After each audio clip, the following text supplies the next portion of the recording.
ഏകദേശം കഴിഞ്ഞ ഒരു 2024 7 ലക്ഷത്തിലടക്കം വരുന്ന വിദ്യാർത്ഥികൾ കേരളത്തിൽ നിന്നും ഇന്ത്യയുടെ മറ്റു ഭാഗങ്ങളിൽ നിന്നും വിദേശ രാജ്യങ്ങളിലേക്ക് വിദ്യാഭ്യാസത്തിന് വേണ്ടി കുടിയേറുന്നത് എന്ന് നമ്മൾ മനസ്സിലാക്കേണ്ട ഒരു കാര്യമാണ്. ഈ വിദ്യാർത്ഥി തന്നെ അയാൾക്ക് ഇന്ത്യയിൽ പഠിക്കണം എന്ന് അതിയായ ആഗ്രഹമുണ്ടെങ്കിൽ പോലും അയാൾക്ക് ഇന്ത്യയിലെ പഠന സാഹചര്യങ്ങളുടെ ഈ ഒരു അവസ്ഥയിൽ ഇന്ത്യയിൽ പഠനം തുടരാൻ യാതൊരു താല്പര്യം ഇല്ല എന്നത് തന്നെയാണ് പറഞ്ഞു വരുന്നത്. എനിക്ക് കേരള സർവകലാശാല തരുന്ന ഒരു ഫെലോഷിപ്പ് അല്ലാതെ കേന്ദ്രത്തിൽ നിന്നോ അല്ലെങ്കിൽ കേന്ദ്ര അധിഷ്ഠിത ഏജൻസികളിൽ നിന്നോ ഉള്ള ഫെലോഷിപ്പുകൾക്ക് അപേക്ഷിച്ചിട്ട് നാളിതുവരെയായിട്ടും അത് ലഭിക്കുന്ന ഒരു സാഹചര്യം ഉണ്ടായിട്ടില്ല.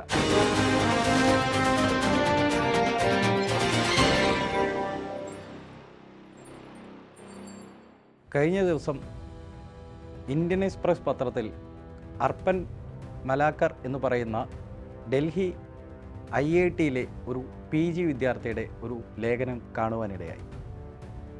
ഇന്ത്യയിലെ ഗവേഷകർ നേരിടുന്ന വെല്ലുവിളിയെപ്പറ്റി ആ ഒരു വിദ്യാർത്ഥി എഴുതിയത് കൊണ്ടാണ് ഈ പറയുന്ന ഒരു കാര്യങ്ങൾ സംസാരിക്കണമെന്ന് തന്നെ തോന്നിയത്.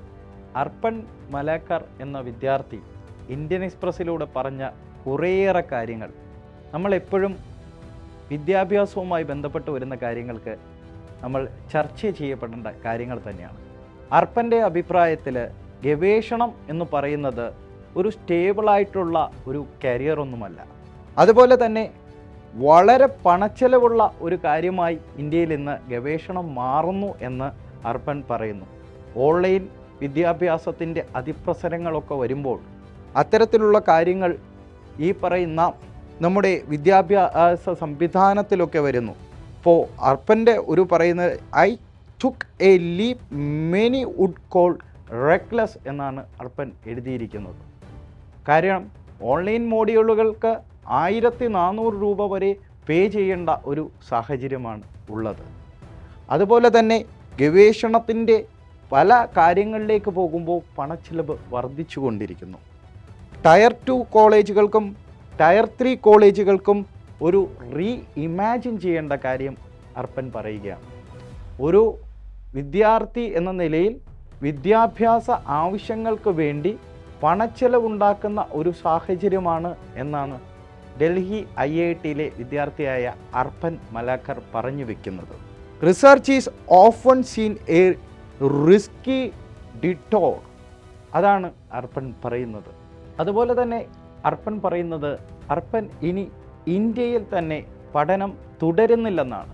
മറ്റ് വിദേശ സർവകലാശാലയിലുള്ള അദ്ദേഹത്തിൻ്റെ സീനിയറായിട്ടുള്ള വിദ്യാർത്ഥികളോടും മറ്റും അന്വേഷിച്ചുകൊണ്ട് വിദേശ സർവകലാശാലയിൽ ഇന്ത്യയിൽ ലഭിക്കുന്നതിനേക്കാൾ മെച്ചപ്പെട്ട വിദ്യാഭ്യാസ സേവനങ്ങൾ ലഭിക്കുന്ന സർവകലാശാലയിലേക്ക് അദ്ദേഹം മാറ്റി ചിന്തിക്കുന്നു എന്നാണ് പറയുന്നത്. ഇതൊക്കെ വെച്ച് നോക്കുമ്പോൾ ഇന്ത്യയിലെ വിദ്യാഭ്യാസ രംഗം ഏത് തലത്തിലേക്കാണ് മാറിപ്പോയിക്കൊണ്ടിരിക്കുന്നത്.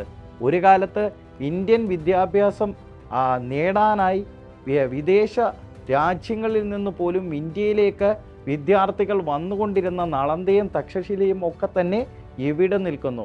ഇന്നത്തെ ഇന്ത്യയുടെ വിദ്യാഭ്യാസ രംഗങ്ങൾ ചർച്ച ചെയ്യപ്പെടേണ്ട ഒരു കാര്യമായി തന്നെ നിലകൊള്ളുകയാണ്. ഇന്ത്യയിൽ ഏകദേശം 1000-ഓളം സർവകലാശാലകളുണ്ട്. ഈ സർവകലാശാലകളിൽ തന്നെ ലക്ഷക്കണക്കിന് വിദ്യാർത്ഥികൾ പഠിക്കുകയും അതുപോലെ ഗവേഷണങ്ങൾ ചെയ്യുകയും ഒക്കെ ചെയ്യുന്നുണ്ട്. ഈ പറയുന്ന ഇവർക്ക് വേണ്ട ധനസഹായങ്ങൾ അല്ലെങ്കിൽ ഇവർക്ക് വേണ്ട മറ്റ് അത്യാവശ്യ അടിസ്ഥാന സൗകര്യങ്ങൾ ഒക്കെ ഒരുക്കി കൊടുക്കേണ്ടത് UGCയും അതുമായി ബന്ധപ്പെട്ട് വരുന്ന കേന്ദ്ര സർക്കാർ സ്ഥാപനങ്ങളുമാണ്. എന്നാൽ ഇവർ ഈ പറയുന്ന കാര്യങ്ങളൊക്കെ തന്നെ കൃത്യമായി ചെയ്യാത്ത ഒരു സാഹചര്യമാണ് ഇന്ന് നിലവിലുള്ളത്. ഈ ഒരു സാഹചര്യത്തിൻ്റെ അടിസ്ഥാനത്തിലാണ് നമ്മുടെ നാട്ടിൽ നിന്നും ധാരാളമായി വിദ്യാർത്ഥികൾ വിദേശത്ത് പഠനങ്ങളുമായി ബന്ധപ്പെട്ടും അതുപോലെ ഗവേഷണങ്ങളുമായി ബന്ധപ്പെട്ടും പോകുന്നത്. ഇപ്പോൾ പരാമർശിച്ച ഈ വിദ്യാർത്ഥി തന്നെ അയാൾക്ക് ഇന്ത്യയിൽ പഠിക്കണം എന്ന് അതിയായ ആഗ്രഹമുണ്ടെങ്കിൽ പോലും അയാൾക്ക് ഇന്ത്യയിലെ പഠന സാഹചര്യങ്ങളുടെ ഈ ഒരു അവസ്ഥയിൽ ഇന്ത്യയിൽ പഠനം തുടരാൻ യാതൊരു താല്പര്യം ഇല്ല എന്നത് തന്നെയാണ് പറഞ്ഞു വരുന്നത്.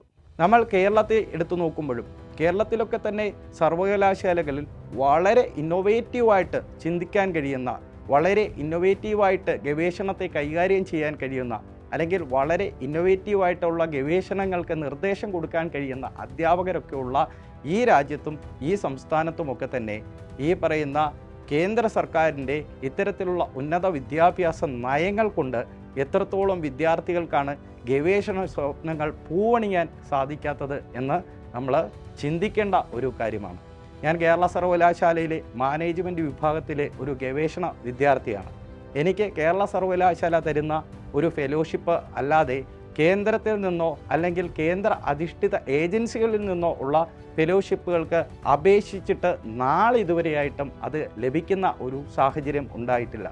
ഗവേഷണത്തിന് ഇന്ന് UGC JRFിലൂടെ ലഭിക്കുന്ന 37,000 രൂപ എന്ന് പറയുന്ന ഒരു ഫണ്ട് ഈ പറയുന്ന ഗവേഷണത്തിന് സാധ്യമായ ഒരു ഫണ്ട് ആണ് എന്ന് തോന്നുന്നതേയില്ല. കാരണം ഗവേഷകർ എന്ന് പറയുന്നത് കേവലം ഒരു വിദ്യാർത്ഥി ആയി നിലനിൽക്കുന്നുണ്ടോ അല്ലെങ്കിൽ ഒരു സ്റ്റൈഫൻഡ് വാങ്ങിയിട്ട് PGയോ UGയോ ചെയ്യുന്നത് പോലെയല്ല. ധാരാളമായി ഫീൽഡ് വർക്കുകളുണ്ട്, ധാരാളമായ പരീക്ഷണങ്ങളുണ്ട്, തുടങ്ങി ധാരാളമായുള്ള കാര്യങ്ങൾക്കൊക്കെ തന്നെ അവർക്ക് ഈ പറയുന്ന ഫെലോഷിപ്പിൻ്റെ ആവശ്യകതയുണ്ട്, അല്ലെങ്കിൽ ധനസഹായത്തിൻ്റെ ആവശ്യകതകളുണ്ട്. ഈ ആവശ്യകതകൾ ഒന്നും തന്നെ ഈ പറയുന്ന സർക്കാരുകൾക്ക്, അതായത് കേന്ദ്രം എന്ന് പറയുന്ന UGCയെ നിയന്ത്രിക്കുന്ന സർക്കാരുകൾക്ക് ചെയ്തു കൊടുക്കാൻ കഴിയുന്നില്ല എന്നത് വാസ്തവമായ ഒരു കാര്യമാണ്. അതുപോലെ തന്നെ ഈ അധ്യാപകരുടെ കാര്യം, അതായത് ഒരു ഗവേഷണം നടത്തിക്കൊണ്ടുപോകാൻ ഒരു ഗവേഷകനെ നിർദ്ദേശങ്ങൾ നൽകിക്കൊണ്ടു പോകേണ്ട അധ്യാപകരുടെ അഭാവങ്ങളാണ് ഇന്ന് സർവകലാശാലകൾ നേരിടുന്നത്. കഴിഞ്ഞ ഒരു ദിവസങ്ങൾ തന്നെ നമ്മൾ പത്രമാധ്യമങ്ങളിലൂടെ വായിച്ചതാണ് ഈ പറയുന്ന യൂണിവേഴ്സിറ്റികളിലും അതുപോലെ തന്നെ കൊളീജിയറ്റ് എഡ്യൂക്കേഷൻ്റെ അണ്ടറിൽ വരുന്ന ടയർ 1 ടയർ 2 കോളേജുകളിലെല്ലാം തന്നെ അധ്യാപകരുടെ അഭാവം ഉള്ളത്. ആ പറയുന്ന വേക്കൻസികൾ ഫില്ല് ചെയ്യത്തക്ക രീതിയിലുള്ള UGCയുടെ നിർദ്ദേശങ്ങളോ മറ്റ് കാര്യങ്ങളോ ഒന്നും തന്നെ നമ്മുടെ സർക്കാരുകളോ അല്ലെങ്കിൽ UGCയോ ഒന്നും തന്നെ എടുക്കുന്നില്ല എന്നത് വളരെ ചിന്തിക്കേണ്ട ഒരു കാര്യമായി മാറിയിരിക്കുകയാണ്.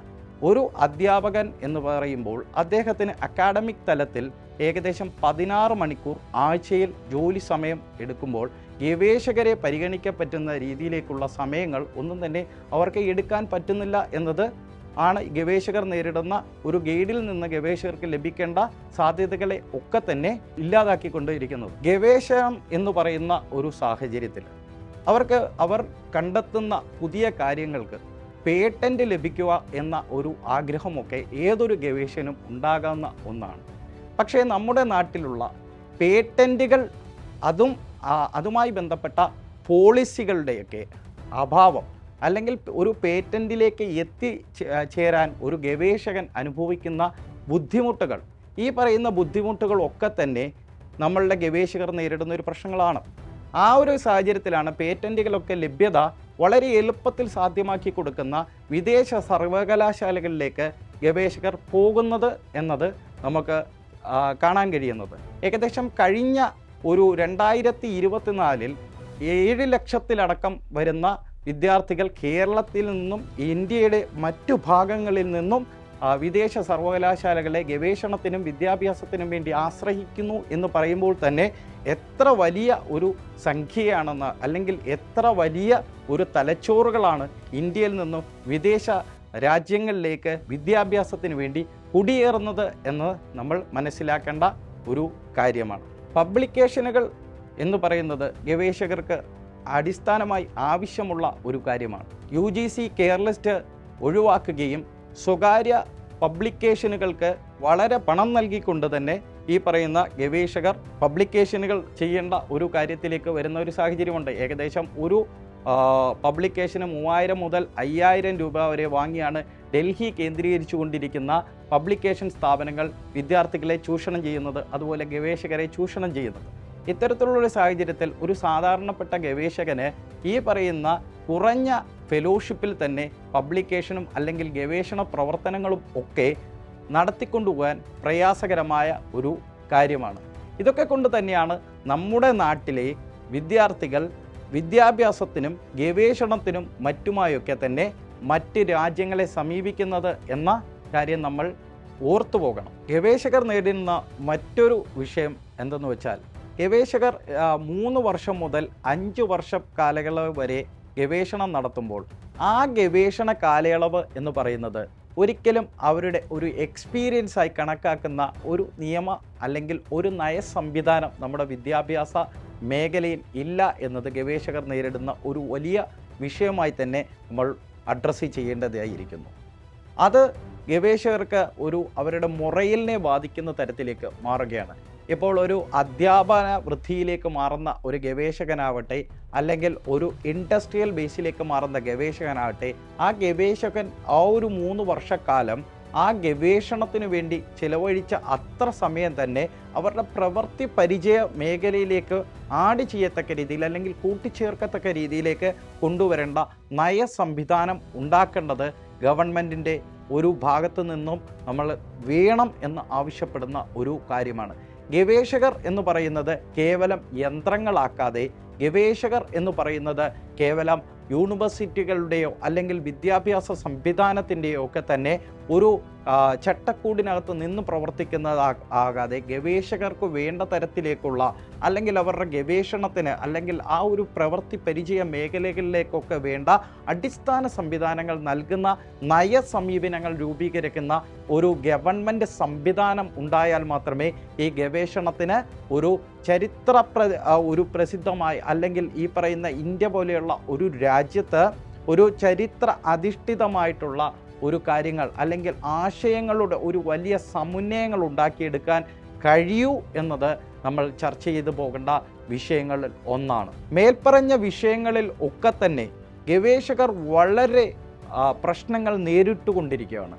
അത്തരത്തിലുള്ള പ്രശ്നങ്ങൾ പരിഹരിച്ചുകൊണ്ട് മുന്നോട്ട് പോകാൻ കഴിയുള്ള സർക്കാരുകൾ വരുമ്പോൾ മാത്രമേ ഗവേഷണത്തിനും അല്ലെങ്കിൽ ഉന്നത വിദ്യാഭ്യാസത്തിനുമൊക്കെ തന്നെ ഒരു മുഖം മാറ്റം സംഭവിക്കൂ. അത്തരത്തിലുള്ള മുഖം മാറുന്ന അല്ലെങ്കിൽ ഉന്നത വിദ്യാഭ്യാസ മേഖലയിൽ ഒരു ചേഞ്ച് ഉണ്ടാകുമെന്ന ആഗ്രഹത്തോടെയാണ് ഉന്നത വിദ്യാഭ്യാസ മേഖലയിലേക്ക് ഗവേഷകർ ഒക്കെ തന്നെ കടന്നു വരുന്നത്. ഉന്നത വിദ്യാഭ്യാസ മേഖലയുടെ മുഖം മാറണം എന്ന ഒരു ആഗ്രഹം എല്ലാ വിദ്യാർത്ഥി സമൂഹത്തിനും അതുപോലെ ഗവേഷണ സമൂഹത്തിനും അതുപോലെ തന്നെ അധ്യാപക സമൂഹത്തിനും എല്ലാവർക്കുമുണ്ട്. ഈ പറയുന്ന വ്യക്തികളുടെയും ഈ പറയുന്ന ഒരു സമൂഹത്തിൻ്റെയും ഒരു പ്രതിനിധി എന്ന നിലയിൽ ഇന്ത്യയിലെ വിദ്യാഭ്യാസ സമ്പ്രദായത്തിന് ഒരു മുഖം മാറ്റം പ്രതീക്ഷിച്ചുകൊണ്ട് ഞാൻ നിർത്തുന്നു.